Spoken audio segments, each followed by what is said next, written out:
نحمده ونصلي على رسوله الكريم أما بعد فأعوذ بالله من الشيطان الرجيم بسم الله الرحمن الرحيم قل إن صلاتي ونسكي ومحياي ومماتي لله رب العالمين لا شريك له وبذلك أمرت أن أكون من المسلمين صدق الله العظيم يا رب صل وسلم دائما أبدا على حبيبك خير الخلق كلهم يا رب صل وسلم دائما أبدا على حبيبك خير الخلق كلهم يا رب صل وسلم دائما أبدا على حبيبك خير الخلق كلهم قابل عزت احترام محترم معزز بزرگوں دوستوں، اللہ رب العزت کا بے انتہا کرم ہے کہ وہ ہمیں مبارک دنوں سے گزار رہا ہے اور ایسے مہینے سے گزار رہا ہے کہ جن میں بڑی بڑی عبادتیں کی جاتی ہیں، یہ کے بعد دیگر ہم سب لوگ ایک ایک عبادتوں سے فارغ ہو رہے ہیں۔ ذی الحجہ کا مہینہ شروع ہوا تو کسی نے ایک تاریخ سے روزے رکھنا شروع کی، کسی نے تلاوت میں اضافہ کر دیا تو کسی نے نوافل میں اضافہ کیا، کسی نے ذکر و اذکار میں اضافہ کیا تو کسی نے اللہ کی بڑائی بیان کرنے میں اضافہ کیا۔ پھر اس کے بعد ایک عمل آیا، عرفہ کا عمل کہتے ہیں۔ ایک تو عرفہ کا روزہ ہے، اس کی اپنی فضیلت، اس کی اپنی خصوصیت آپ لوگوں نے سنی۔ اس عمل سے بھی ایمان والے فارغ ہو گئے اور تکبیرات تشریق پھر یہ عمل شروع ہوا۔ عرفہ کی 9 تاریخ اس کی فجر سے 13 ذی الحجہ کی عصر تک ایمان والے ایمان والیاں اس میں مشغول رہے۔ کسی نے نماز کے بعد، نماز کے علاوہ چلتے پھرتے اللہ کی توفیق سے عمل کیا۔ پھر 2 بڑی عبادتیں آئیں صاحب استطاعت کے لیے، حج، اور صاحب وسعت کے لیے قربانی۔ یہ 2 بڑے عمل ہیں۔ حج یہ بھی عاشقانہ سفر ہے، جیسے انسان اپنے محبوب سے ملنے جاتا ہے ویسے حاجی اپنے محبوب کی تلاش میں نکلتا ہے۔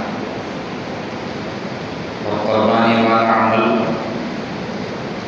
جو صاحب وسعت نے کی، یہ بھی اللہ کو بڑا پیارا، بڑا محبوب عمل ہے، پسندیدہ عمل ہے۔ ان سارے اعمال سے ایمان والے فارغ ہو چکے ہیں۔ ان سارے اعمال کو اس مہینے میں رکھ کر یا اپنے بندوں سے کرا کر اللہ رب العزت اپنے بندوں کی مغفرت بھی کرنا چاہ رہے ہیں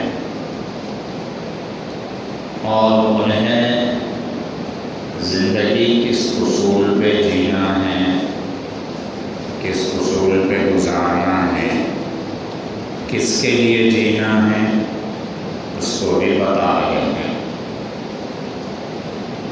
جیسے پچھلے مہینوں میں رمضان کا مہینہ گزرا، اس میں یہ بات بتائی گئی تھی کہ اللہ رب العزت نے ٹریننگ کا مہینہ رکھا ہے کہ ایک مہینہ حلال چیزوں سے روک کے رکھ کے پھر ٹریننگ دینی چاہیے کہ 11 مہینے حرام چیزوں سے روکے رہے، اور زبردست مہینہ، اس کے سارے اصول، ضابطے، آداب و شرائط کے ساتھ جن لوگوں نے وہ مہینہ گزارا ہے وہ 11 مہینے تک اس کی برکتیں دیکھتے ہیں، خود اپنی ان کی نجی زندگی میں بھی اور ان کی باہر والی زندگی میں بھی۔ پھر شوال سے اشہر حرم یہ شروع ہوا، ذوالقعدہ آیا، پھر ذوالحجہ آیا، الگ الگ اعمال اللہ رب العزت نے عطا فرمائے۔ تکبیرات تشریق، اس کی وجہ بھی پچھلے جمعہ میں بیان کی گئی کہ اس کو تکبیر تشریق کیوں کہتے ہیں۔ تکبیر کے اصل معنی ہے اللہ کی بڑائی بیان کرنا، اللہ کے بول بولنا۔ 5 دنوں تک مرد کے لیے، عورت کے لیے، ایمان والے اور ایمان والیوں کے لیے اللہ رب العزت نے اپنی بڑائی کی دعوت دی ہے، ایک عمل سکھایا ہے کہ 5 دن تک لگاتار تمہیں اللہ کی بڑائی بولنا ہے۔ اور اللہ کی بڑائی کیا یہ 5 دنوں تک ہی مخصوص ہے؟ کیا 5 دنوں تک ہی خاص ہے یا محدود ہے، لمیٹڈ ہے؟ ایسا نہیں ہے، بلکہ ان 5 دنوں کے اندر اللہ رب العزت ٹریننگ دے رہے ہیں یا مجھے اور آپ کو بیدار کر رہے ہیں کہ نہیں، اللہ کی بڑائی اور دنوں میں بھی بولنا ہے۔ 11 مہینے 25 دن میں بھی اللہ کی بڑائی بولنا ہے۔ اللہ بڑے ہے، اللہ کی ذات بڑی ہے، اللہ کی صفات بڑی ہے، اللہ کی قدرت بڑی ہے، اللہ کی طاقت بڑی ہے، اللہ سب سے بڑے ہیں۔ یہ ان کلمات کے دھیان کے ساتھ اللہ کے بول بولنا ہے۔ تو یہ ٹریننگ دی گئی تھی 5 دن کہ ہر وقت ہم اللہ کے بول بولے۔ میں اور آپ جب ماں کے پیٹ سے دنیا کے پیٹ میں آئے تو سب سے پہلے کس کو تلاش کیا گیا کہ ایسا کوئی بندہ لاؤ جو اذان دے سکے؟ ارے ہوا نا ایسے، ہر ایمان والے کے ساتھ ہوتا ہے کہ پیدائش پر جیسے ہی پیدائش کی خبر ملتی ہے، دوسرا سوال یہی ہوتا ہے کہ کانوں میں اذان دی گئی یا نہیں دی گئی۔ سبق تو مجھے اور آپ کو وہی ملا ہے، اللہ اکبر، اللہ اکبر، لا الہ الا اللہ۔ پھر اذان دی گئی، اقامت کہی گئی، زندگی کے مقصد کو بتا دیا گیا، سنا دیا گیا کہ جب تک تم دنیا کے پیٹ سے قبر کے پیٹ میں جائے گے اللہ کی بڑائی بولنا پڑے گا، اللہ کی کبریائی کہنا پڑے گا۔ یہ وقتاً فوقتاً میں اور آپ بھول جاتے ہیں، اس سبق کو یاد نہیں رہتا، یا تو شیطان کے بہکانے کی وجہ سے، یا تو نفس کے غفلت کی وجہ سے، یا پھر اور تقاضے، امور، دنیاوی کام وغیرہ ان کے جھمیلوں کی وجہ سے۔ اس لیے اللہ نے یہ 5 دن ایسے رکھے تھے کہ اس میں اللہ کی بڑائی بولنا ہے۔ یہ جو پچھلا سبق میں آپ بھولے ہیں، جو دنیا میں آنے کے بعد سب سے پہلا سبق تھا اللہ کی بڑائی بولنا ہے، وہ سبق کو یاد دلایا جاتا ہے۔ ظاہر سی بات ہے کہ آدمی زبان سے جتنا اللہ کی بڑائی زور سے سے بولے گا، جتنا بولے گا اتنا دل میں بیٹھے گا۔ عربی کا ایک ضابطہ و قاعدہ ہے، اذا تکرر تقرر فی القلب، کہ جو چیز زبان پہ جتنی رٹی جاتی ہے، بار بار بولی جاتی ہے، وہ دل میں گھر کر جاتی ہے، دل میں مضبوطی سے بیٹھ جاتی ہے۔ اسی لیے اللہ کی بڑائی کا حکم دیا گیا ہے۔ جب اللہ کی بڑائی کا حکم دیا ہے تو اللہ کے غیر کی نفی ہو گئی۔ بے انسان اگر یہ کہہ دے کہ کاروبار بڑا ہے تو پھر اللہ اکبر کہنے کا کیا مطلب نکلے؟ اللہ سب سے بڑے ہیں، اس میں ہر چیز کے بڑے ہونے کی نفی ہوگی، کاروبار کے بڑے ہونے کی نفی ہوگی، ملازمت کے بڑے ہونے کی نفی ہوگی، بینک بیلنس کے زیادہ اور بڑے ہونے کی نفی ہوگی، کھیتی باڑی کے بڑے ہونے کی نفی ہو گئی، مخلوق کے نفع اور نقصان کے بڑے ہونے کی بھی نفی ہو گئی۔ اللہ اکبر کا یہ مطلب ہے۔ تو یہ بھولا ہوا سبق اللہ مجھے اور آپ کو یاد دلانا چاہ رہے ہیں کہ ہر موڑ پہ، ہر لمحہ، چاہے خوشی کا موقع ہو چاہے غمی کا موقع ہو، ہر وقت اللہ کو یاد رکھے، اللہ کا استحضار لائے اور اللہ کی بڑائی بولے، اللہ کی قدرت کو تسلیم کرے کہ ہر چیز کرنے والی ذات اللہ کی ہے، ہر چیز اللہ سے ہوتا ہے۔ یہ سبق ہے جو سب سے پہلا سبق اللہ نے مجھے اور آپ کو دیا ہے۔ اچھا، جب اللہ نے حضرت آدم علیہ السلام کے پشت میں مجھے اور آپ کو رکھا تھا، پھر اپنے دست قدرت کو ان کے سلبوں پر پھیلا، تو حضرت آدم علیہ السلام کی پشت سے ذرات کے مانند قیامت تک آنے والے لوگ نکل گئے، عالم ارواح میں جمع ہوئے، تو اللہ نے سب سے پہلے ایک ہی سوال کیا، الست بربکم، کیا میں تمہارا رب نہیں ہوں؟ وہاں پہ پہلا سبق تھا کہ رب کو اور اللہ کو یاد رکھنا ہے۔ سب نے بیک آواز کہا تھا، قالوا شہدنا، ہاں کیوں نہیں، آپ تو ہمارے رب ہیں، بلا کیوں نہیں، ہم تو اس کی گواہی دیتے ہیں۔ ایک وہ سبق تھا۔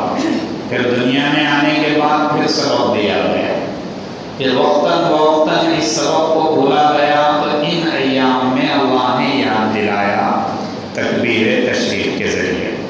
اللہ کی بڑائی بولے۔ جب سے میں نے اور آپ نے اللہ کی بڑائی بولنا چھوڑ دیا، تب سے اللہ کے غیر کی بڑائی میرے اور آپ کے دل میں آ گئی۔ آپ ایک دن، 2 دن، 3 دن، 1 ہفتہ اللہ کی بڑائی بولو، اللہ کا غیر دل سے نکل جائے گا۔ ہر چیز کا خوف، ہر چیز کا ڈر یہ دل سے نکل جائے گا۔ صرف اللہ کی بڑائی ہو، اللہ سب سے بڑے، اللہ کرنے والے، اللہ کی طاقت بڑی ہے، نفع بھی اللہ دیں گے، نقصان کی بھرپائی بھی اللہ کرے۔ یہ 1 ہفتہ بول کے دیکھو۔ یہ 5 دنوں میں عرفہ کی فجر سے لے کے 13 ذی الحجہ کی عصر تک اللہ نے یہی تعلیم دی ہر فرض نماز کے بعد۔ ایک تو یہ عمل دیا اللہ نے، یہ سکھایا بھولا ہوا سبق جو میں اور آپ بھول چکے ہیں۔ پھر ایک دوسرا جو بڑا عمل تھا وہ قربانی والا عمل تھا، یہ بھی اللہ کو بڑا پسند ہے۔ پچھلے دنوں میں بتایا گیا کہ قربانی والا عمل پچھلے قوموں میں بھی تھا، حابیل اور قابیل حضرت آدم کے زمانے سے شروع ہو گیا۔ احراق دم جسے کہتے ہیں، خون بہانا اللہ کی نسبت پہ، اللہ کے نام پہ خون بہانا، اللہ کے نام پہ خون بہانا۔ کتنا ہی خوبصورت بکرا لا لو، کتنی ہی خوبصورت مرغی یا خوبصورت مرغا لا لو، بغیر اللہ کے نام دیے ہوئے اس کو ذبح کر دو، وہ حرام ہو جائے گا، وہ حلال نہیں ہوگا کھانے کے لیے۔ اللہ کا نام نہیں لیا گیا اور وہ حرام ہو گیا۔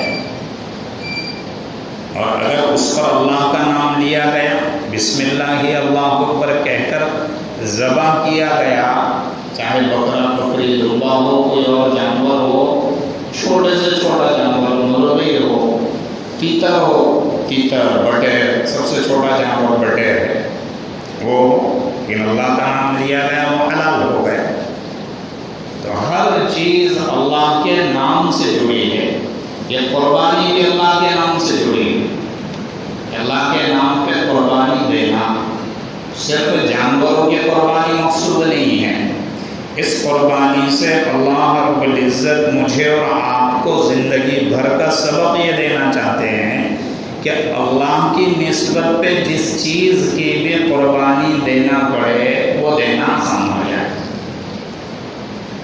قربانی کے جانور کو پالنا 8 سے 10 دن 15 دن، اس کے چارہ پانی، کھانا پانی کا انتظام کرنا، اس کو نہلانا دھلانا سب ثواب میں لکھا جاتا ہے۔ جب یہ 10 سے 15 دن کریں گے تو جانور سے مناسبت ہو جائے گی، محبت ہو جائے گی۔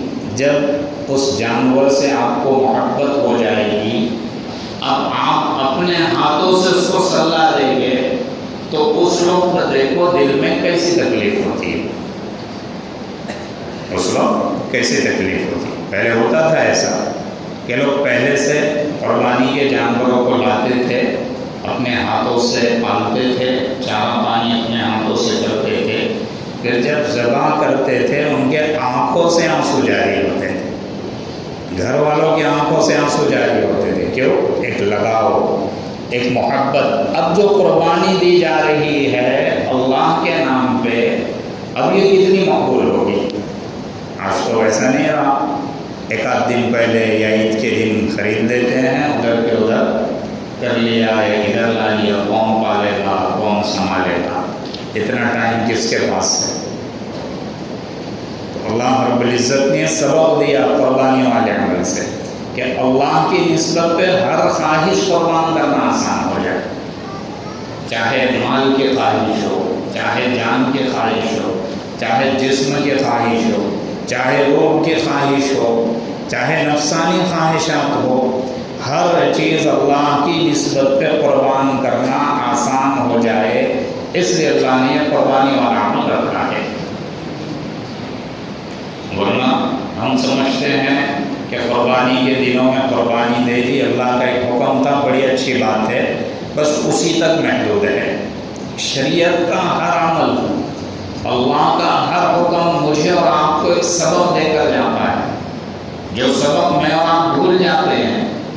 آئے دن کچھ نہ کچھ سبق ملتے رہتا ہے، میں اور آپ یہ سمجھتے ہیں کہ یہ حکم اسی کے لیے تھا، آج کے دن کے لیے تھا۔ قل ان صلاتی ونسکی ومحیای ومماتی للہ رب العالمین۔ اللہ فرما رہے ہیں نبی ان سے کہہ دو صلاتی کہ میری نماز، ونسکی میری قربانیاں، میری ساری عبادتیں، ومحیای میرا زندہ رہنا، میرا جینا، ومماتی میرا مرنا، موت کا آنا، للہ رب العالمین، ہر چیز اللہ ہی کے لیے ہے جو عالمین کا پالنہار ہے، عالمین کو پالنے والا ہے۔ یہ یقین ضروری ہے مجھے اور آپ کو۔ جب تک یہ یقین میرا اور آپ کا نہیں بنے گا، کسی بھی نسبت پہ، اللہ کی نسبت پہ، اس کے رسول کی نسبت پہ کسی بھی چیز کو قربان کرنا آسان نہیں ہوگا، بڑا مشکل پڑ جائے گا۔ کبھی تو اولاد کی محبت سامنے آئے گی، کبھی بیوی کی محبت سامنے آئے گی، کبھی والدین کی محبت سامنے آئے گی، کبھی بھائیوں کی محبت سامنے آئے گی، کبھی دوست احباب کی محبت سامنے آئے گی، کبھی رشتہ داروں کی محبت سامنے آئے گی، کبھی کاروبار کی محبت سامنے آئے گی، کبھی کمایا ہوا مال اس کی محبت سامنے آئے گی، کبھی کھیتی باڑیوں کی محبت سامنے آئے گی، ہر اس چیز کی محبت سامنے آئے گی جس چیز کو میں نے اور آپ کو آپ نے نفع نقصان کا مالک سمجھا۔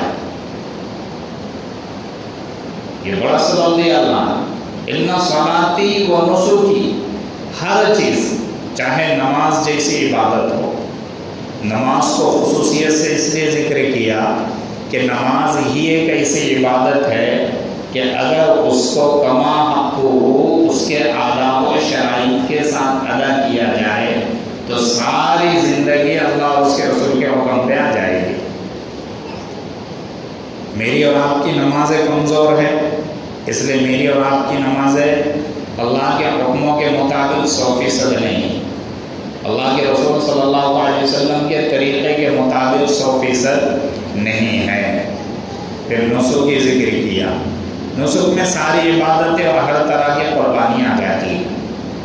للہ رب العالمین، محیا ممات، اللہ کے لیے جینا سیکھے، اللہ کے لیے مرنا سیکھے۔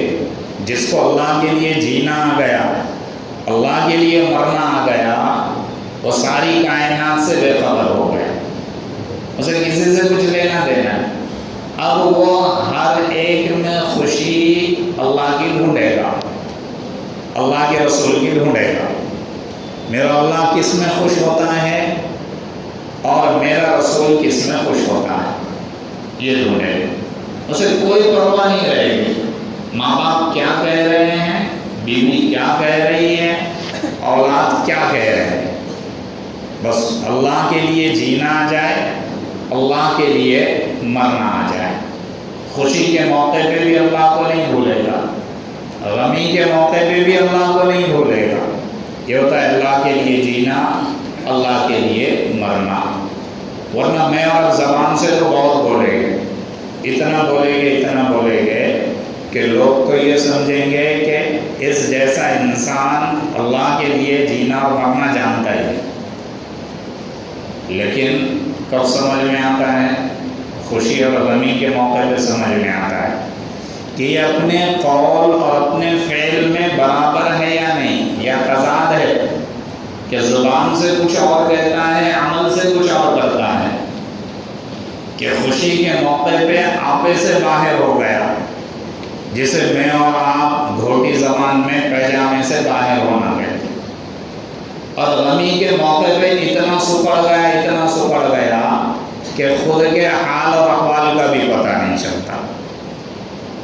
تو یہ تھرمامیٹر ہے، کسی کو سمجھنا ہو کہ اس کے اندر دینداری کتنی ہے، اس کے اندر ایمانداری کتنی ہے، اللہ اور اس کے رسول کا جینا کتنا ہے، ان کے خوشی کے لیے جینا اور مرنا کتنا ہے، تو اس کو خوشی کے موقع پہ پرکھ لو اور غمی کے موقع پہ پرکھ لو، ڈگمگا جائے گا۔ اسی کو کہتے ہیں محیا اور ممات، کہ اللہ کے لیے جینا اور اللہ کے لیے مرنا۔ کہ صحابہ رضوان اللہ علیہم اجمعین کو آتا تھا، اگر ان کے واقعات سنیں گے، میں تو بارہا کہتا ہوں ان کی سیرت پڑھو، صحابہ کی زندگیاں پڑھو، حیات الصحابہ ہے، اردو میں اس کا ترجمہ ہے، ہر زبان میں ترجمہ ہے، ہر گھر میں حیات الصحابہ ہونی چاہیے، وہ پڑھو، آپ گھر والوں کو پڑھاؤ۔ فضائل اعمال ہے وہ گھر میں رکھو، اس میں صحابہ کے واقعات ہیں، گھر میں کم از کم ایک واقعہ خود پڑھو یا گھر کے بچوں کو اور گھر والوں کو سناؤ، سمجھ میں آئے گا کہ جینا اور مرنا اللہ کے لیے کیا ہوتا ہے۔ جب میری اور آپ کی عقل کھل جائے گی، دماغ کھل جائے گا کہ ہاں ایسی بھی کوئی مخلوق تھی، ایسی بھی کوئی قوم اور جماعت تھی جس کو میں اور آپ پاگل اور دیوانہ کہیں گے، کہ جو خالص اللہ کے لیے جینا اور مرنا جانتی تھی۔ یہ صحابہ کے واقعات اور سیرت پڑھیں گے تو سمجھ میں آئے گا، ورنہ صبح سے شام تک ہم دنیا بولتے ہیں، کاروبار بولتے ہیں، کمانے والے کاروبار بولیں گے، نوکری والے نوکری بولیں گے، ملازمت والے ملازمت بولیں گے، جس فیلڈ میں خاندان رہے گا اس فیلڈ کی باتیں چلے گی۔ چھوٹے سے بڑا ہو رہا ہے بچہ، وہی سن کے پھر اسی نہج پہ چلے گا۔ اللہ کے رسول کی سیرت سنائیں، خود پڑھے، روزانہ ایک صفحہ کیوں نہیں ہوتا، پڑھے اللہ کے رسول کی سیرت، اس کی زندگی کو پڑھے جس کے طفیل میں میں اور آپ آئے ہیں دنیا کے اندر، اللہ نے بھیجا ہے، جس کے طفیل اور برکت سے ہم اس کی زندگی پڑھنا ہی نہیں چاہتے۔ جب پڑھنا نہیں چاہتے تو مسئلوں کو بتانا بھی نہیں چاہتے، کیونکہ ڈرتے ہیں پڑھیں گے تو عمل کرنا پڑے گا، یہ جو ٹپ ٹاپ کی زندگی ہے چھوڑنا پڑے گا، خواہشات کی قربانی دینی پڑے گی۔ اس لیے پہلے سے سرے سے اس کو ہاتھ ہی مت لگاؤ، تاکہ یہ کہنے کا موقع ملے کہ ہم کو نہیں پتا تھا، اللہ معاف کرنے والے۔ کہ میں اور آپ شیطان کو بھی دھوکہ دے دیتے۔ کس کو دھوکہ دیتے؟ شیطان کو۔ شیطان بھی ہنستا ہے، یہ کیسی مخلوق ہے مجھے دھوکہ دے رہی۔ اللہ سے دعا کرے کہ اللہ رب العزت مجھے اور آپ کو اللہ اس کے رسول کے لیے جینا سکھا دے، اور اللہ اس کے رسول کے لیے مرنا سکھا دے۔